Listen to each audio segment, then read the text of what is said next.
ॐ भूर्भुवः स्वः तत्सवितुर्वरेण्यं भर्गो देवस्य धीमहि धियो यो नः प्रचोदयात्। ॐ सद्गुरु चरण कमलेभ्यो नमः। परम पूज्य गुरुदेव परम वंदनीय माता जी के दिव्य संरक्षण में ऑनलाइन दैनिक स्वाध्याय के इस दिव्य कार्यक्रम में YouTube के माध्यम से जुड़ करके परम पूज्य गुरुदेव के विचारों को एवं साधक संजीवनी के रूप में ज्ञान यज्ञ द्वारा प्राप्त स्वर्णिम सूत्र को आत्मसात करने वाले सभी आत्मीय बंधुओं का बहुत बहुत स्वागत, बहुत बहुत अभिनंदन, बहुत बहुत वंदन है। पूज्य गुरुदेव के पूर्व जन्म श्री राम कृष्ण के ईश्वर कोटि के शिष्यों का जीवन परिचय हम सभी श्री राम कृष्ण भक्त मालिका पुस्तक भाग 1 के अंतर्गत पढ़ रहे हैं और आज इस पुस्तक की अंतिम किस्त कही जाएगी। हम सभी स्वामी अद्वैतानंद का गोपाल दा का परिचय पढ़ रहे हैं, जो उम्र में ठाकुर से बड़े थे। कुछ भाग हम लोगों ने कल पढ़ लिया था, शेष भाग आज इसको पूर्ण करेंगे। आइए प्रारंभ करते हैं। आप सब अधिक से अधिक शेयर जरूर कर दें, जिससे कि सर्वाधिक लोगों को इसका दिव्य लाभ प्राप्त हो जाए और हम सभी इस प्रकार से आज के सत्र को प्रारंभ करते हैं। 1894 ईस्वी में जब गोपाल दा काशी में वंशी दत्त के मकान में रहते हुए तपस्या कर रहे थे, तब काली कृष्ण महाराज स्वामी वीरजानंद काशी धाम जाकर प्रमदादास बाबू के उद्यान में स्वामी योगानंद, अभेदानंद, सच्चिदानंद आदि के साथ मिले और बाद में स्वामी अद्वैतानंद तथा सच्चिदानंद के साथ पंचकोशी यात्रा की। इस यात्रा में उन्हें 3 दिन लगे थे। 1896 ईस्वी में हम स्वामी अद्वैतानंद को काशी धाम में वंशी दत्त के मकान में कठोर तपस्या में मग्न पाते हैं। एक व्यक्ति जिन्हें उनके साथ रहने का सौभाग्य हुआ था, कहते हैं कि वहां उनके दैनंदिन जीवन तथा साधना में उनकी चिर आचरित नियमबद्धता तथा सुशृंखला अत्यंत उज्जवल रूप से प्रकट हो उठी थी। सभी कार्यों में मानो वे घड़ी के कांटे के अनुसार चला करते थे। कठोर शीतकाल में भी वे खूब तड़के गंगा स्नान करने जाते तथा ठंडी से थरथराते हुए श्लोकों की आवृत्ति करते करते निवास स्थान को लौटते थे। महीने पर महीने इस नियम में कोई व्यतिक्रम नहीं हुआ। माधुकरी में उन्हें जो कुछ भी मिल जाता वही उनका भोजन होता था। वे एक शिव मंदिर के बगल में स्थित एक छोटे से कमरे में निवास करते थे। वहां कमरा इतना साफ सुथरा रहता था कि लोग देखकर विस्मित रह जाते थे। उपयोग की सामग्रियां उनके पास कुछ विशेष नहीं थी। पहनने के 2-1 वस्त्र आदि जो कुछ थे, सभी अत्यंत सुव्यवस्थित ढंग से सजाकर रखे रहते थे। शरीर धारण मात्र के लिए इन आवश्यक वस्तुओं की व्यवस्था के बाबूजी थोड़ा सा शांत रहेंगे ना, रिकॉर्डिंग कर रहा हूं। अन्य सभी विषयों में शरीर धारण मात्र के लिए इन आवश्यक वस्तुओं की व्यवस्था के अतिरिक्त अन्य सभी विषयों में संपूर्णतया संबंध शून्य होकर वे साधन भजन में ही डूबे रहते थे। वस्तुतः अपने जीवन के एकमात्र उद्देश्य को साध्य करने में अनुकूलता हो, इस दृष्टि से ही उनके बाह्य आचरण में सर्वत्र वैसा एक व्यवस्थित भाव व्यक्त हुआ करता था। इन्हीं दिनों एक बार उनके पैर में कांटा चुभ जाने के कारण उन्हें बड़ी तकलीफ उठानी पड़ी थी।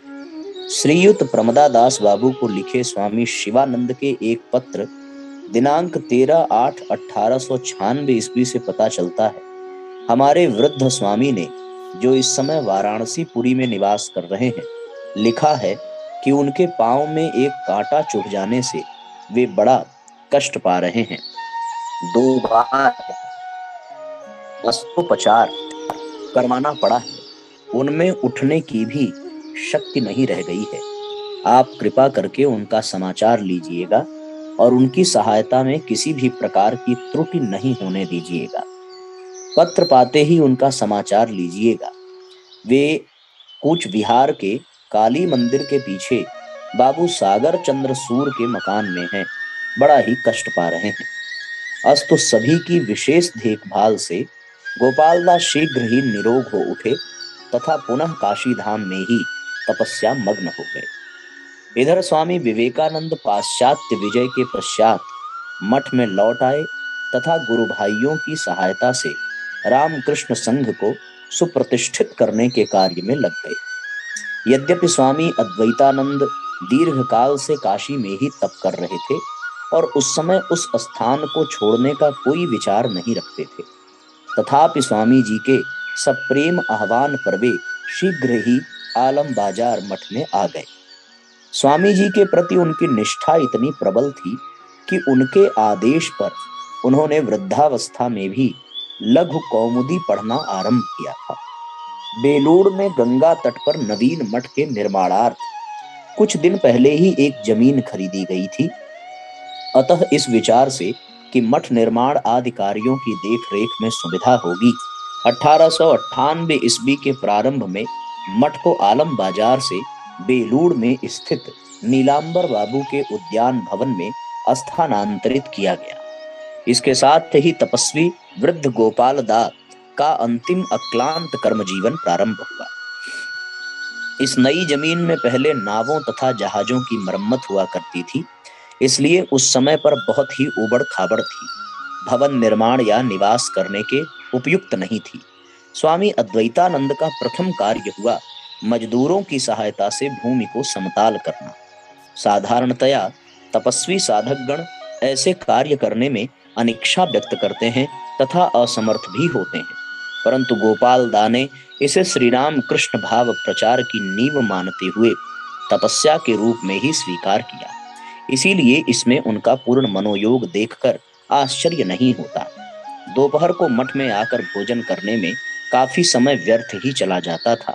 यह देखकर वे कार्य स्थल में ही भोजन मंगवा लिया करते थे। इस प्रकार उनके एक निष्ठ परिश्रम की सुदृढ़ आधारशिला पर ही रामकृष्ण संघ का प्रथम अस्थायी मठ गढ़ उठा। मठ के नवीन भवन का निर्माण कार्य समाप्त हो जाने पर वे वहीं निवास करने लगे। उन दिनों मठ के अनेक कार्यों की देखरेख उन्हीं को करनी पड़ती थी, पर उनका प्रधान कार्य क्षेत्र सब्जी का बाग था। मठ बन जाने पर भी उस समय दैनंदिन आवश्यक वस्तुओं का अत्यंत अभाव था, अतः खाद्य उत्पादन बहुत आवश्यक था। इस प्रसंग में एक बार लाटू महाराज ने कहा था, अरे बूढ़े गोपाल दा, यदि न रहते तो मठ के ब्रह्मचारियों को भात पर सब्जी तक नहीं जुटती। सब्जी के बाग में बूढ़े गोपाल दा को कितना ही परिश्रम करना पड़ा है। गोपाल दा की इस निष्ठा की श्री माता जी ने भी प्रशंसा की थी। एक दिन गोपाल दा माता जी के दर्शन करने कलकत्ता गए थे। वहां उन्होंने वार्तालाप के प्रसंग में कहा, उनके शरीर में वात रोग होने पर भी वे मठ की आवश्यकता को देखते हुए बाग में काफी परिश्रम कर लेते हैं। भिंडी, बैगन, कच्चा केला आदि जो कुछ भी मठ भूमि में उगाना संभव है सभी लगाया है। इसलिए सब्जी प्रायः खरीदनी नहीं पड़ती, बल्कि बीच बीच में थोड़ा बहुत माता जी को भी भेज दिया जाता है। परंतु नवीन विचारधारा में वर्धित तथा शिक्षित नए आए ब्रह्मचारी इन सब कार्यों के महत्व या आवश्यकता को न समझकर इस विषय में प्रयास नहीं करते। सब कुछ सुनकर माँ बोली, हाँ बाबा, तुम पुराने जमाने के आदमी हो, तुम तो इन लड़कों के जैसे नहीं रह सकोगे। मठ भी तो एक संसार ही है, खाना पीना तो है ही, तुम भला कैसे बैठे रह सकोगे? इसीलिए देखभाल करते रहते हो। उन दिनों मठ के दैनंदिन कार्य संचालन का उत्तरदायित्व मुख्यतः स्वामी प्रेमानंद पर था। स्वामी अद्वैतानंद यथासंभव सभी कार्यों में उनकी सहायता किया करते थे तथा उनकी अनुपस्थिति में स्वयं ही ठाकुर की पूजा करते थे। पूजा वे अत्यंत निष्ठा पूर्वक करते थे। इस विषय में एक घटना से उनका मनोभाव बड़े सुंदर रूप में व्यक्त होता है। एक दिन स्वामी ब्रह्मानंद एक पुजारी को सावधान करते हुए कह रहे थे, ठाकुर के भोग नैवेद्य आदि खूब सावधानी से रखना। सुनकर गोपाल दा ने उनका समर्थन करते हुए कहा, कि काशीपुर में एक दिन असावधानी से ठाकुर के भोजन पर उनका दीर्घ निःश्वास पड़ जाने से ठाकुर उसे ग्रहण न कर सके थे और उसे उठा ले जाने को कहा था। कहना न होगा कि उस दिन से गोपाल दा इस विषय में विशेष सावधान हो गए थे। एक औसत बंगाली की तुलना में गोपाल दा की आयु उस समय काफी अधिक हो चुकी थी। फिर भी श्री राम कृष्ण और उनके संघ की सेवा का बोध तब भी उनकी देह को केंद्र बनाकर कर्म का अविराम प्रवाह बह रहा था। यद्यपि उनकी शक्ति अब क्षीण होती जा रही थी, फिर भी उसके यथासाध्य सदुपयोग में वे कभी पीछे नहीं हटते थे। इसके साथ ही उनमें उनकी स्वभाव सिद्ध सुशृंखला, नियमबद्धता और स्वच्छता भी थी। उनके प्रयास से मठ का उद्यान उन दिनों पूजा के लिए फूल तथा भोग के लिए फल एवं सब्जियों से परिपूर्ण रहता था। गो सेवा भी उनका एक दूसरा कार्य क्षेत्र था, जिसमें उनकी निर्दोष कुशलता व्यक्त होती थी। नवागत ब्रह्मचारियों को गोपाल दा के साथ ये सारे काम करने होते थे, परंतु आधुनिक स्कूल कॉलेजों से निकली तथा इस प्रकार के कार्य एवं सुव्यवस्था से अनभ्यस्त नई पीढ़ी उनके साथ ताल मिलाकर नहीं चल पाती थी। इसके फलस्वरूप कभी कभी गोपाल दा क्षुब्ध हो जाते तथा उन्हें आड़े हाथों लेते, परंतु एक दिन ठाकुर ने उन्हें दिखला दिया कि सर्वभूतों में वे स्वयं ही विराजमान हैं। इस अनुभूति के बाद उनका यह स्वभाव बिल्कुल ही बदल गया। तब से वे कहा करते थे, सर्वभूतों में वे ही विराजमान हैं, किसकी निंदा करूं और किसकी आलोचना करूं, यह ठाकुर का संसार है और ये सभी ठाकुर की ही संतान हैं। इसी मनोभाव के साथ उन्होंने अपने जीवन के शेष दिन बिताए थे। इसके अतिरिक्त गोपाल दा में विनोद बुद्धि का भी अभाव नहीं था। उस समय गोपाल दा सब्जी के बाग की तथा एक दूसरे साधु फूल के बाग की देखरेख किया करते थे। एक दिन यह देखकर कि सारे ब्रह्मचारी फूल के बाग में काम कर रहे हैं और सब्जी के बाग में काम नहीं हो रहा है, गोपाल दा ने कहा, आह, नए लड़कों से इतनी मेहनत नहीं लेनी चाहिए। फूल बाग की मिट्टी बड़ी सख्त है। असे लड़कों, तुम लोग यहाँ आकर कार्य करो, यहाँ की मिट्टी नरम है। सभी जानते थे कि वास्तव में सब्जी बाग का काम बहुत अधिक श्रम साध्य है, अतः उनकी यह बात सुनते ही हंसी का फव्वारा फूट पड़ा। पुराने विचारों में बड़े गोपाल दा की चाय के बारे में बड़ी विपरीत धारणा थी। वे स्वयं चाय नहीं पीते थे तथा दूसरों को भी चाय पीने से मना करते थे। इसको लेकर कभी कभी काफी मजेदार घटना हो जाती थी। एक बार गोपाल दा ने किसी से कहा, अरे चाय मत पीना, बिल्कुल मत पीना, नहीं तो खून की टट्टी होगी। संबोधित व्यक्ति ने उत्तर दिया, गोपाल दा, जितने बूंद चाय उतने बूंद खून। इस पर गोपाल दा भी व्यंग करते हुए बोले, खूब पियो, खूब पियो, और इसके साथ ही हंसते हंसते सबके पेट में बल पड़ गए। आयु अधिक होने के कारण वे जनता के कल्याणार्थ किए जाने वाले बड़े बड़े सेवा कार्यों में भाग नहीं लेते थे, इसलिए बाह्य दृष्टि से उनका जीवन घटना बहुल नहीं था। परंतु जितने दिन उनके शरीर में प्राण रहे, उनके हृदय में ठाकुर के आदर्शानुसार जीवन बिताने का तीव्र प्रयास दिखाई देता है। यद्यपि इस विषय में उन्हें आशातीत सफलता मिली थी, तथापि उस आदर्श को और भी अधिक तीव्रता के साथ उपलब्ध करने के लिए उनमें साधकोचित अतृप्ति एवं आक्षेप व्यक्त होता था। उन्हें गीता पाठ बड़ा पसंद था। नियमित गीता पाठ के लिए उन्होंने अपनी सुंदर लिखावट में पंच गीता लिख रखी थी। सत्य के प्रति उनमें अगाध श्रद्धा थी और इसे उन्होंने अधिकांशतः ठाकुर से ही सीखा था। एक बार पेट की बीमारी के समय एक वैद्य ने ठाकुर को 3 नींबू खाने के लिए कहा था। ठाकुर ने गोपाल दास से इसकी व्यवस्था करने को कहा तो वे बहुत सारे नींबू ले आए, परंतु सत्य की मूर्तिमंत विग्रह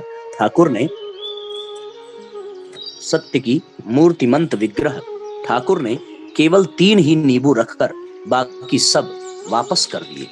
गोपाल दा ने अपनी ही आंखों से देखा कि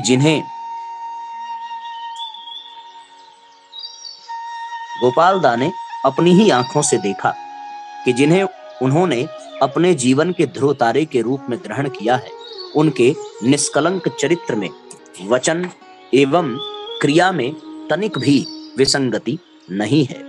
यह घटना स्वयं ही उनके हृदय पटल पर बड़े दृढ़ रूप से अंकित हो गई थी।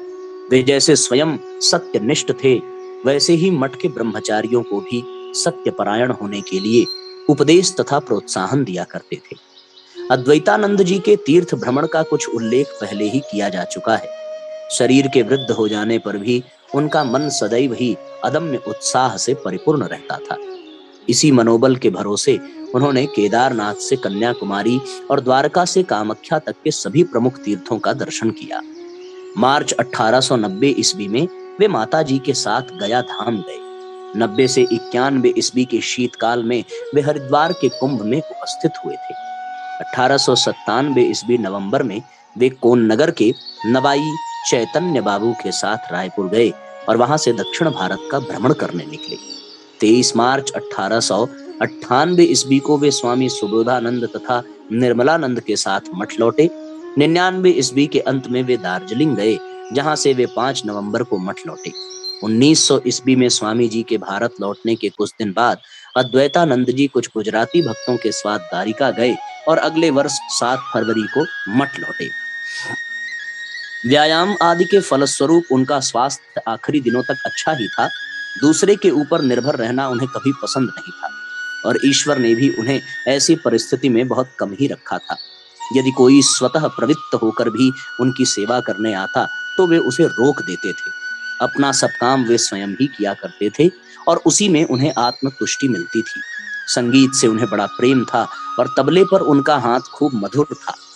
देह त्याग के कुछ दिन पहले से वे पेट की बीमारी के कारण कष्ट पा रहे थे। इसके प्रतिकार के लिए वे प्रतिदिन थोड़ा व्यायाम करते थे, पर इस जरा जीर्ण शरीर को धारण किए रखना कष्टप्रद हो जाने तथा प्रतिकारार्थ प्रयत्न करने के उपरांत भी रोग के बढ़ते रहने के कारण एक दिन वे ठाकुर के समक्ष हाथ जोड़कर खड़े हुए और कातर स्वर में प्रार्थना की, प्रभु मुझे इस कष्ट से मुक्त करो। ठाकुर ने उनकी वह प्रार्थना सुन ली और शीघ्र ही उनकी मुक्ति का दिन आ पहुंचा। सुना जाता है कि अंतिम बीमारी के समय उन्हें एक अलौकिक दर्शन हुआ था। उन्होंने देखा कि ठाकुर हाथ में गदा धारण किए उनके सम्मुख उपस्थित हैं। गदा देखकर गोपाल दा को अचरज हुआ और उन्होंने ठाकुर से इसका कारण पूछा। तब ठाकुर ने कहा, इस बार मैं गदाधर रूप में अवतीर्ण हुआ हूं। क्या ठाकुर ने गदाधर रूप के द्वारा इसी ओर संकेत किया था कि उनके आगमन से सारे भेद विवाद दूर होंगे? स्मरण रखना होगा कि ठाकुर का पितृदत्त नाम गदाधर ही था। अवतार पुरुषों के सारे क्रियाकलाप तथा नाम आदि सार्थक ही होते हैं, परंतु कौन जानता है कि उनके पीछे कौन सा अर्थ निहित है।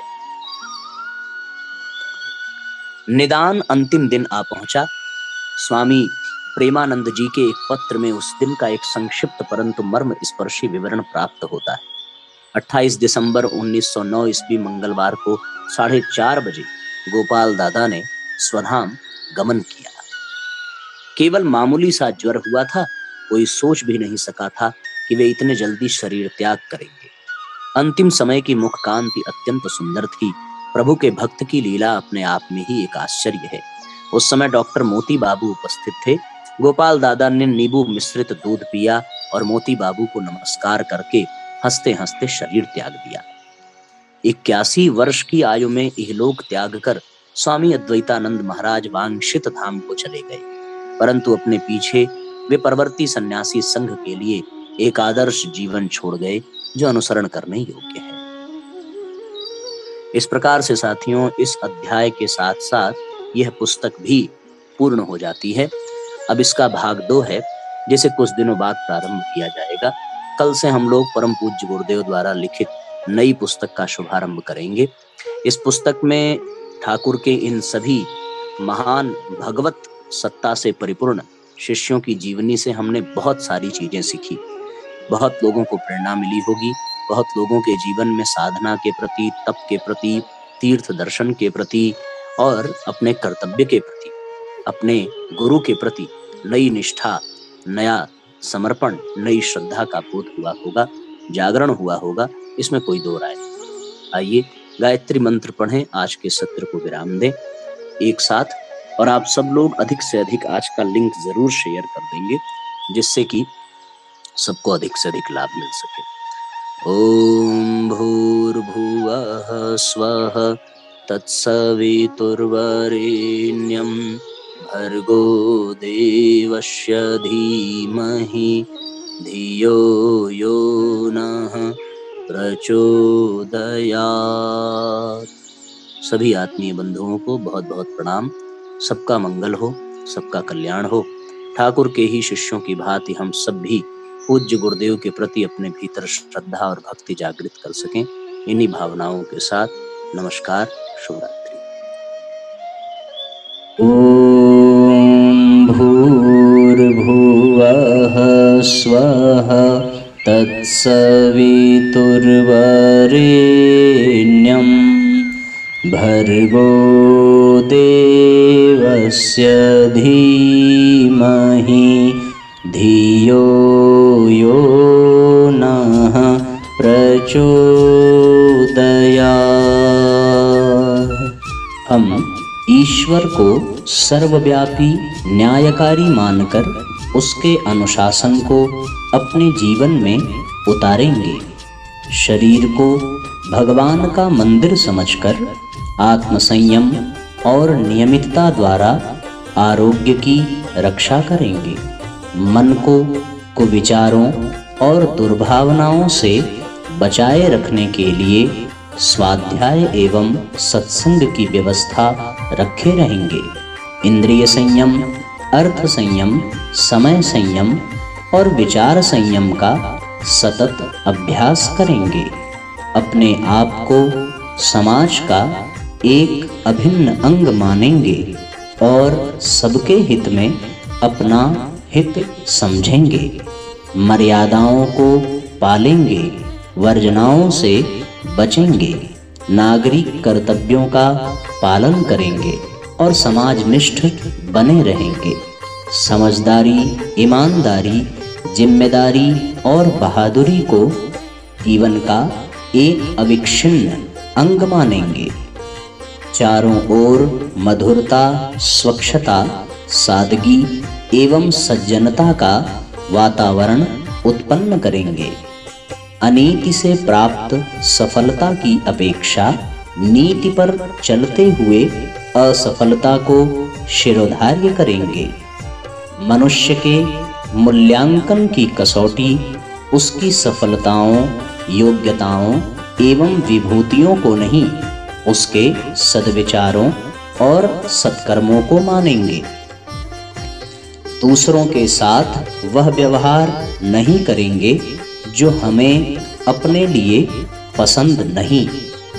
नर नारी परस्पर पवित्र दृष्टि रखेंगे। संसार में सत्प्रवृत्तियों के पूर्ण प्रसार के लिए अपने समय, प्रभाव, ज्ञान, पुरुषार्थ एवं धन का एक अंश नियमित रूप से लगाते रहेंगे। परंपराओं की तुलना में विवेक को महत्व देंगे। सज्जनों को संगठित करने, अनीति से लोहा लेने और नवसृजन की गतिविधियों में पूरी रुचि लेंगे। राष्ट्रीय एकता एवं समता के प्रति निष्ठावान रहेंगे। जाति, लिंग, भाषा, प्रांत, संप्रदाय आदि के कारण परस्पर कोई भेदभाव न बरतेंगे। मनुष्य अपने भाग्य का निर्माता आप है। इस विश्वास के आधार पर हमारी मान्यता है कि हम उत्कृष्ट बनेंगे और दूसरों को श्रेष्ठ बनाएंगे तो युग अवश्य बदलेगा। हम बदलेंगे, युग बदलेगा। हम सुधरेंगे, युग सुधरेगा। इस तथ्य पर हमारा परिपूर्ण विश्वास है।